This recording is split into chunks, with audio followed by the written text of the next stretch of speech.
ఎన్ని కార్యక్రమాలు చేసిన దురదృష్టమో ఇబ్బందో మరి ఓడిపోయినాం. అయినప్పటికీ కూడా మీకు అండగా ఉంటామని చెప్పేసి కేసీఆర్ గారు బయలుదేరింది. మేమేం అడుగుతున్నామంటే కేసీఆర్ గారి ఆదేశాల మేరకు మేమందరం కూడా రైతాంగ పక్షాన్ని నిలబడి మేము ప్రశ్నించే గొంతుకైతున్నాం. ఎందుకంటే మీరు ఏం హామీ ఇచ్చిండ్రు? డిసెంబర్ 9 వరకు 2 లక్షల రుణమాఫీ అన్నారు. రైతులు సంబరపడ్డారు, మీకు ఓట్లేసిండ్రు.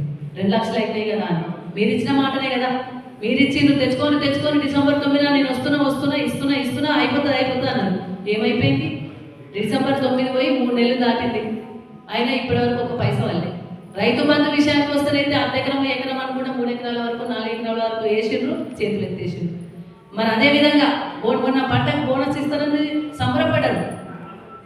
ఖరీఫ్ పంటకు బోనస్ ఇస్తారని చెప్పేసి సంబరపడ్డారు రైతాంగం. ఏది మీ 500 బోనస్? మేము ఏమడుగుతున్నామంటే మీరు ఇచ్చిన హామీలు రైతాంగం ఎదురు చూస్తుంది.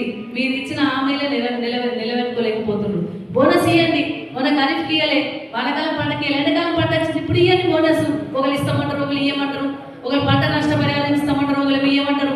పంటలు ఎండిపోతున్నాయి, కరెంట్ ఇవ్వలేక, భూగర్భ జలాలు ఎండిపోయి, కాలువలు మెయింటైన్ చేయలేక, నీళ్లు సరైన సమయంలో ఇవ్వలేక పంటలన్నీ ఎండిపోతున్నాయి. మరి ఎండిపోయిన పంటకు ఒకరు నష్టపరిహారం ఇస్తామంటారు, ఒకరు ఇవ్వమంటారు.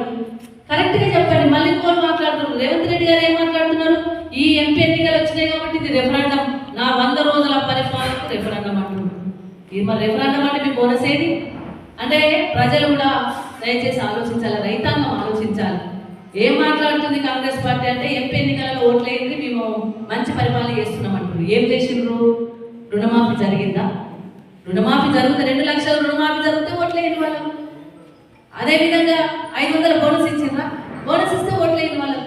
2000 పెన్షన్ 4000 చేసిందా? పెద్ద మనుషులకి చేస్తే ఇవ్వండి. రైతు బంధు సరిగేసిందా?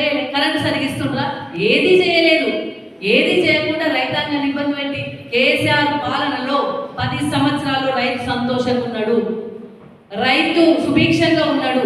పంటలు బాగా పండినాయి, భూమి భారమైనంత పంట పండింది.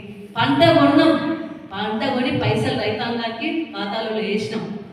వాళ్ళకి అప్పుల పాలు కాలే, ఇబ్బంది కాలే. కానీ ఇప్పుడు పంటను దాచుకుంటున్నారు.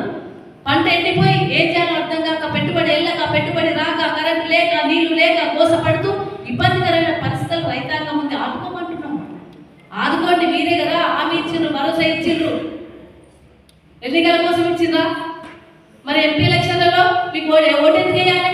కాంగ్రెస్ పార్టీకి గిన్ని కష్టాలు తెచ్చిండ్రు రైతాంగానికి. అందుకే గౌరవ కేసీఆర్ గారు ఈ రాష్ట్రంలో ఉన్న ప్రతి జిల్లా హెడ్ క్వార్టర్లో కలెక్టరేట్ల దగ్గర ఒక రిప్రజెంటేషన్ ఇస్తున్నాం. మౌనంగా ఉన్న 100 రోజులు మీ పరిపాలన, మీరు ఇచ్చిన హామీ నెరవేర్చారు.